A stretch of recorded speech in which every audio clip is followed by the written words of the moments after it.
তো wire house actually আমাদের কি ওয়্যার হাউস দেখা যাচ্ছে যে আমাদের আমাদের প্রতিষ্ঠানের যে আমাদের প্রোডাক্টগুলো থাকে, আমাদের যে স্টকগুলো থাকতেছে, যে মালগুলো আমাদের অনেক সময় আমাদের দেখা যাচ্ছে যে আমরা ইলেকট্রনিক্স পণ্যের ক্ষেত্রে আমাদের দোকানে আমাদের প্রোডাক্টগুলো আমরা শো করতেছি, বাট এটা আমরা অন্য একটি ওয়্যার হাউসে বা আমরা অন্য একটা গোডাউনে রেখে দিচ্ছি। সো ওইটার নাম হচ্ছে আমাদের ওয়্যার হাউস।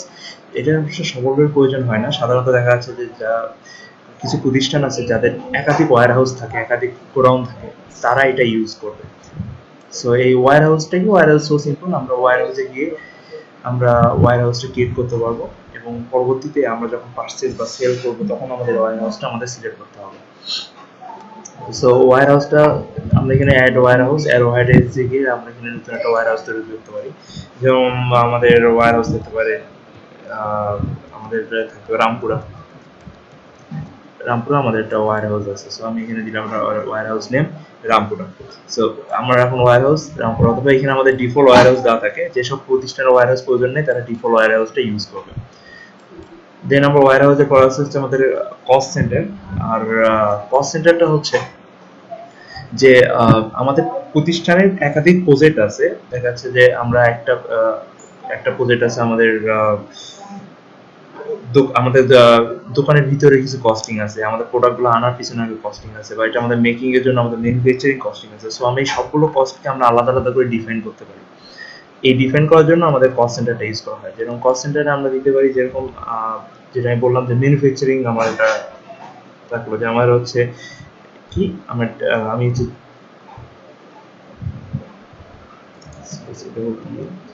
চিটাগাঙ্গে আমার একটা ম্যানুফ্যাকচারিং কোম্পানি আছে। সো আমি চিটাগাঙ্গের এগেইনস্টে আমি একটা খরচ করলাম, বা আমি একটা প্রতিষ্ঠানের ক্ষেত্রে করতে পারি, আমার একাধিক প্রতিষ্ঠান থাকতে পারে, আমি একাধিক প্রতিষ্ঠানের নামে আমি কস্ট সেন্টার করতে পারি।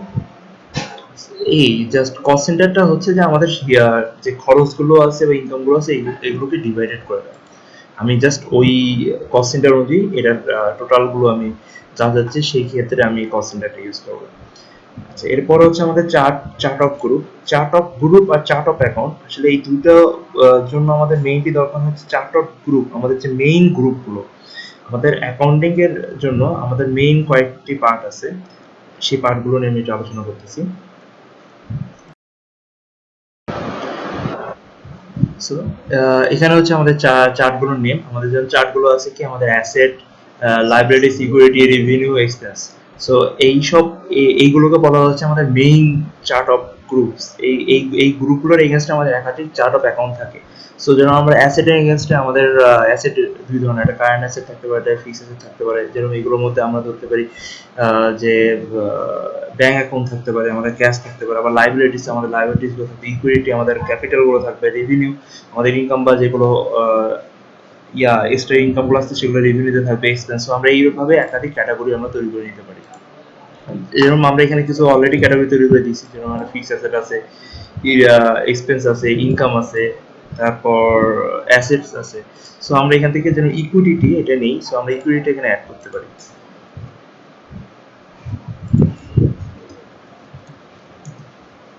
আমরা এখানে জাস্ট এই ইকুইডিটিটা আমরা এখানে অ্যাড করে দিলাম, যে গ্রুপ নেম দিয়ে আমরা যখন সাবমিট দেবো আমাদের এখানে ইকুইডিটি নেমে আমাদের একটা গ্রুপ তৈরি হয়ে গেল। সো আমরা এখানে আরও যদি আমাদের প্রয়োজন হয় আমরা এখানে একাধিক গ্রুপ তৈরি করে নিতে পারবো। সো ওনার ইকুইডিটি বা ইকুইডিটি, এই ইকুইডিটি এগেইনস্টে এখন আমাদের এই যে চার্ট অফ অ্যাকাউন্ট অ্যাকচুয়ালি কি। সো আমাদের সামনে এখন একটা আছে simple chart of accounts. Chart of অ্যাকাউন্টের মধ্যে আমাদের এখানে account name, account code, financial statement, group, sub group. So আমরা এইরকম একাধিক আমরা সোর্স আমরা অনলাইনে পাবো, যেগুলো দেখে আমাদের এই চার্ট অফ গ্রুপটা আমরা করতে পারি।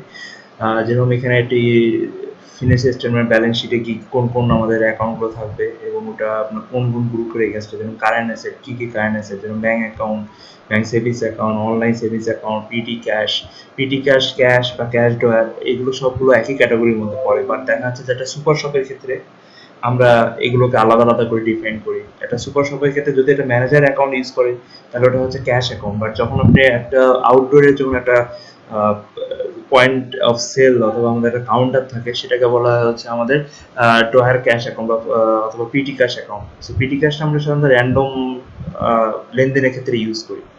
তো এইরকম অনেকগুলো অ্যাকাউন্টের অনেকগুলো ডিফাইন থাকে। যদি এটা আপনার ইজিলি বুঝে নিতে পারেন তো সহজ হবে। আর যদি না হয় তাহলে আপনি এগুলোকে সরাসরি অনলাইন থেকে কালেক্ট করেও আপনি এগুলোকে সাবমিট করতে পারবেন। সো আমরা এখানে অলরেডি কিছু দিয়ে দিছি, যেরকম আমাদের এখানে land, purchase, sales, previous due and advance, purchase return, sales return, bank, cash. But আমি এখানে আরেকটা জিনিস অ্যাড করবো, এটা হচ্ছে ক্যাপিটাল। ক্যাপিটাল অ্যাড করার জন্য অবশ্যই চার্ট অফ গ্রুপ থেকে আমাকে পিক করতে হবে। আমরা একটু আগে যেটা নিলাম যে ওনার ইকুইটি বা ইকুইটি নামে আমরা একটা গ্রুপ তৈরি করছি। সো এই ইকুইটি দিয়ে সিলেক্ট করে নিয়ে আমাদের অ্যাকাউন্ট নেমে গিয়ে আমরা দিয়েছি ক্যাপিটাল দিলাম। আর এটা অবশ্যই আমাদের ব্যালেন্স শিট ইনকাম স্টেটমেন্টে হিট করবে, এটা আমাদের জানতে হবে। এটা আমরা যেরকম অনলাইন থেকে এটা কালেক্ট করতে পারবো, বিভিন্ন বইতে আপনি এটা পেয়ে যাবেন ইজিলি। সো এখানে যেরকম ফিনান্সিয়াল স্টেটমেন্ট কি, এটা ব্যালেন্স শিট। সো আমাদের কোনটা ব্যালেন্স শিটে হিট করতেছে আর কোনটা হচ্ছে আমাদের ইনকাম স্টেটমেন্টে হিট করতেছে এটা দেখতে হবে। তো ক্যাপিটাল এটা ব্যালেন্স শিটে হিট করবে, এটা কখনো ইনকাম স্টেটমেন্টে আসবে না। সো ক্যাপিটালটা আমি দিয়ে এটা আমি সাবমিট করে দিলাম। সাবমিট হয়ে গেল। আমার ওনার এই যে আমার চার্ট অফ গ্রুপে আছে ইকুইটি, কোড এবং নেম ক্যাপিটাল, এটা ব্যালেন্স শিটে আসবে, ইনকাম স্টেটমেন্টে আসবে না। অ্যাড বাই ডেমো নেম, যেটা নেম আমরা অ্যাকাউন্টটা করছি সে এটা অ্যাড করছে। সো এগুলো চাইলে আমরা এডিট এবং ডিলিট করতে পারি। এডিটগুলো সেম অ্যাজ আমাদের যেরকম অ্যাড করার সময় যে প্রসেস আছে, একই প্রসেসে আমরা এটাকে এডিট করতে পারবো। আমাদের সকল সিস্টেমের সবগুলো ফর্মই যে প্রসেসে আমরা অ্যাড করি সেম প্রসেসে আমরা এটাকে এডিট করতে পারবো। দেন আমরা আসি হচ্ছে হেড অফ অ্যাকাউন্ট। আচ্ছা, হেড অফ অ্যাকাউন্টে আসার আগে আমি চার্ট অফ অ্যাকাউন্টে একটা পার্ট দেখাই দিচ্ছি, যে এইখানে দেখেন আমাদের একটা কারেন্ট অ্যাসেটের মধ্যে একটা ব্যাংক, একটা হচ্ছে আমাদের ক্যাশ আছে। ব্যাংক আর ক্যাশ, অ্যাকচুয়ালি ব্যাংক হচ্ছে আমার চার্ট অফ অ্যাকাউন্টের একটা অ্যাকাউন্ট। এখন আমার একটা ব্যাংকের এগেইনস্টে একাধিক ব্যাংক অ্যাকাউন্ট থাকতে পারে, একটা ক্যাশের এগেইনস্টে একাধিক ক্যাশ ড্রয়ার বা ক্যাশ অ্যাকাউন্ট থাকতে পারে, লাইক পেটি ক্যাশ, ড্রয়ার ক্যাশ। সো আমরা এইগুলোকে ডিফাইন করব হেড অফ অ্যাকাউন্টে। হেড অফ অ্যাকাউন্টে আমাদের আমরা বাই ডিফল্ট আমরা হচ্ছে ক্যাশ অফ অ্যাকাউন্টে দিয়ে দিচ্ছি যে ক্যাশ ড্রয়ার বা ক্যাশ, এটা আমাদের কি চার্ট অফ অ্যাকাউন্টে এটা হচ্ছে ক্যাশে গিয়ে হিট করতেছে, অর্থাৎ হিসাবগুলো রাখতেছে। সো এখানে আমরা আরেকটা অ্যাকাউন্ট ওপেন করতে পারি, যেন আমরা বিকাশ করতে পারি।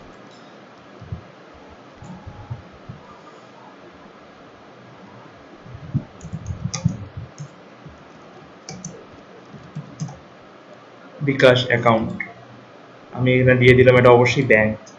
অ্যাকাউন্ট হোল্ডার নেম, সরি আমি অ্যাকাউন্ট হোল্ডার নেমে আমি দিয়ে দিয়েছি টেকনো বিকাশ অ্যাকাউন্ট। আমি টাইটেল দিয়ে দিলাম বিকাশ। তারপর অ্যাড্রেস বা আমার এই অ্যাকাউন্টে যদি কোনো ডিটেলস থাকে, অ্যাকাউন্টের ফোন নাম্বার থাকে, কারণ অবশ্যই বিকাশ অ্যাকাউন্ট করলে আমাদের একটা ফোন নাম্বার থেকে যায়। আমাদের যদি আবার অ্যাড্রেস থাকে, কারণ আমাদের একই ব্যাংক অ্যাকাউন্ট অনেকগুলো শাখায় করা হইতে পারে, সো আমরা ওই অ্যাড্রেসগুলো এখানে ডিফাইন করতে পারি। আর আমাদের ব্যাংকে অলরেডি দেখা যাচ্ছে যে কিছু অ্যামাউন্ট আছে, সেই ক্ষেত্রে আমরা এটা ওপেনিং ব্যালেন্সে দিয়ে দিতে পারি।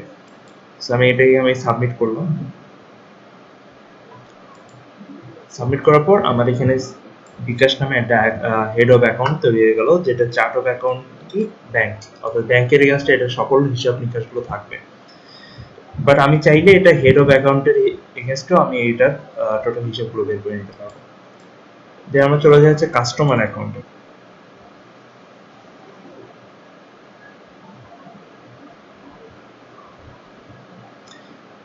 কাস্টমার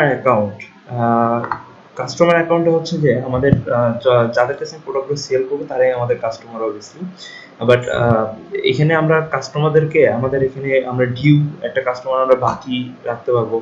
আবার কিছু কাস্টমার আছে যাদের দেখা যাচ্ছে যে আমাদের ইনস্ট্যান্ট অনেকগুলো প্রোডাক্ট দিতে হয়, দেখা যাচ্ছে যে তার ডিটেলসটা আমাদের রাখার হয়তো বা প্রয়োজন হয় না, বা দেখা যাচ্ছে যে একজন আপনার কাছে এসে আমরা হঠাৎ করে আপনাকে বললো যে আমাকে এই প্রোডাক্টটা দেন, আপনাকে অনেক শর্ট টাইমের মধ্যে তার নাম বা ডিটেলস নেওয়ার সময় পেলেন না, আপনি প্রোডাক্টটা সেল করলেন।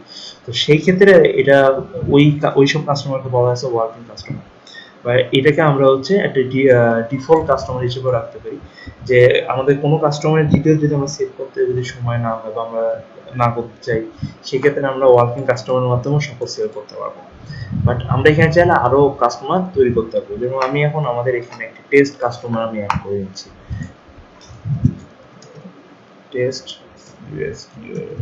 Test customer. সো আমার একটা টেস্ট কাস্টমার, তার বিজনেস নাম হচ্ছে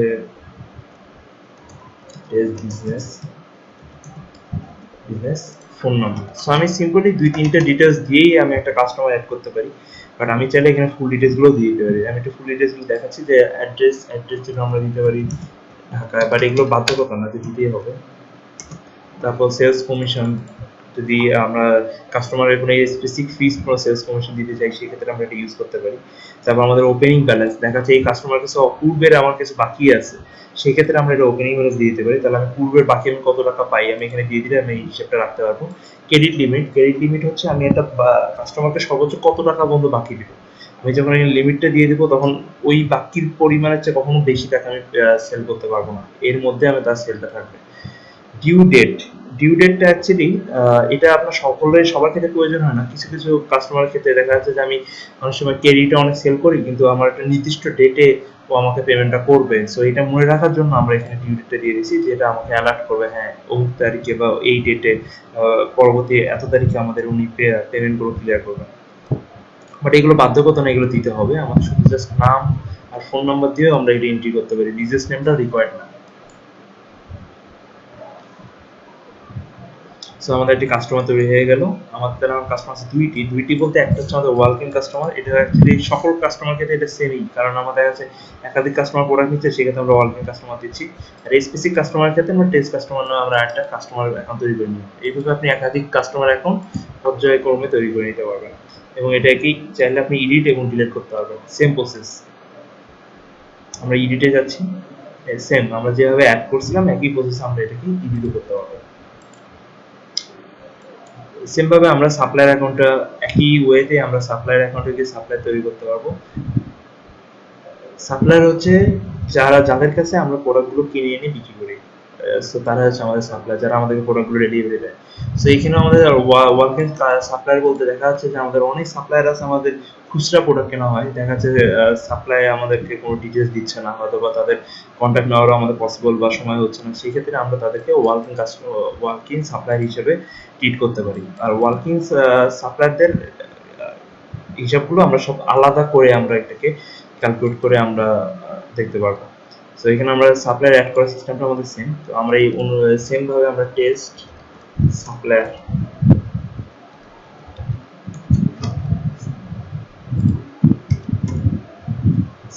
বিজনেস নেম দিলাম হচ্ছে টেস্ট সাপ্লায়ার বিজনেস, দেন তার একটা ফোন নাম্বার।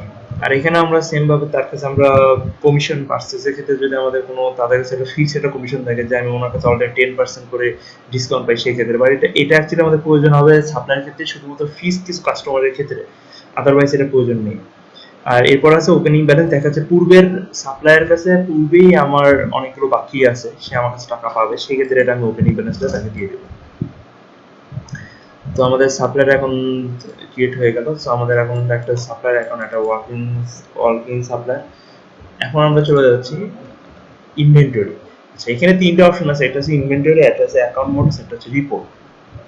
আমি ইনভেন্টরিতে যাওয়ার আগে আমি একটু অ্যাকাউন্ট মোড নিয়ে আলোচনা করতে যাচ্ছি, কারণ আমাদের আসলে হয় কি যে এটা মানে সফটওয়্যারটা ওপেন করার সময় আমাদের প্রথমেই অ্যাকাউন্টসের সবকিছু ক্লিয়ার করতে হয়, আদারওয়াইজ আমি যখন ইনভেন্টরিতে ইউজ করতে যাব তখন আমাদের হিসাবগুলো অ্যাকচুয়াল হিসাবগুলো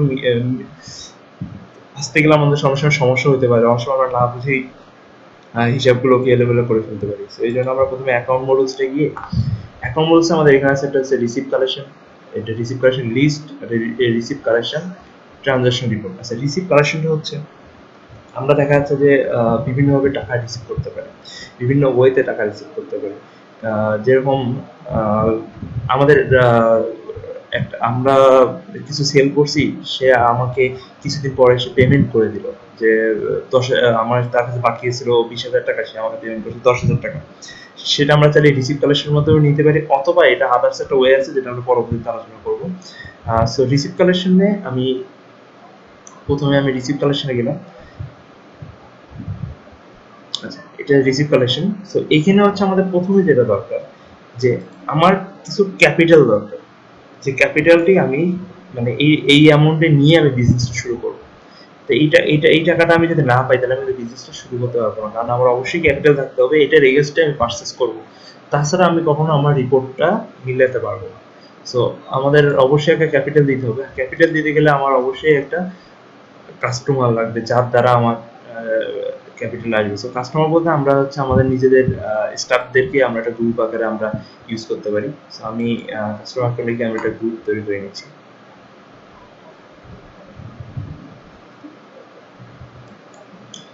আমি একটা ওনার নামে অ্যাকাউন্ট করে নিই।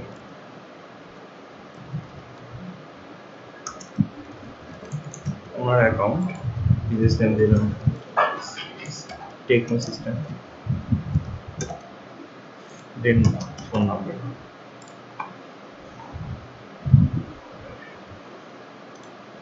সো আমি একটা অ্যাকাউন্ট তৈরি হয়ে গেছে। এখন এইটার এগেনস্টে আমরা কি করব, কিছু অ্যামাউন্ট আমরা রিসিভ করব, যে ওনার আমাদের এখানে কিছু পেমেন্ট অ্যাকাউন্টে দিয়ে দিচ্ছে। যেরকম আমরা ক্যাপিটালে গেলাম, পেমেন্ট মেথড অবশ্যই আমরা ক্যাশ ড্রয়ারে দিলাম, বা আমরা ব্যাংকেও নিতে পারি টাকাটা। ক্যাশ ড্রয়ারে আমরা যদি বিকাশে নিতাম তাহলে আমাদের এখানে তখন বিকাশে রিসিপ্ট নাম্বার দিতে হতো, অথবা আমরা নর্মালি ক্যাশ ভাউচারের রিসিপ্ট নাম্বার আমরা এখানে দিতে পারি। তারপর সার্চ কাস্টমারে গিয়ে আমরা এখানে দিব ওনার।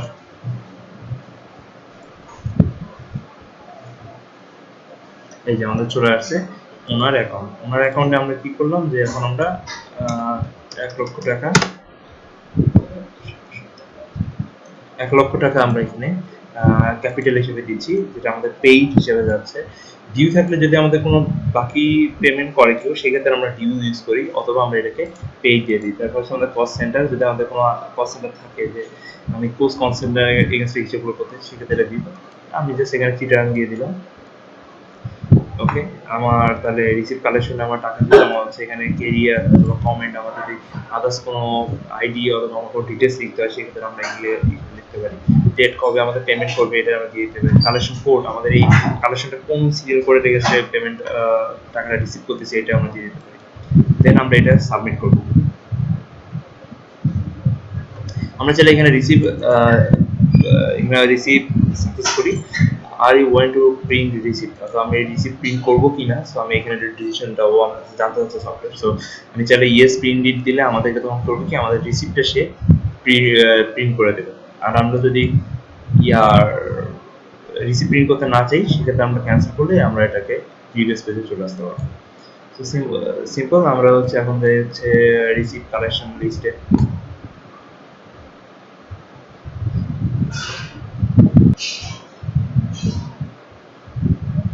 দেন আমাদের এখানে একটা রিসিপ্ট তৈরি হয়ে গেছে। আমরা 1 লক্ষ টাকা একটা রিসিপ্ট করছি। আমরা চাইলে এটাকে ভিউ করতে পারবো, তারপর ডিলিট করতে পারবো।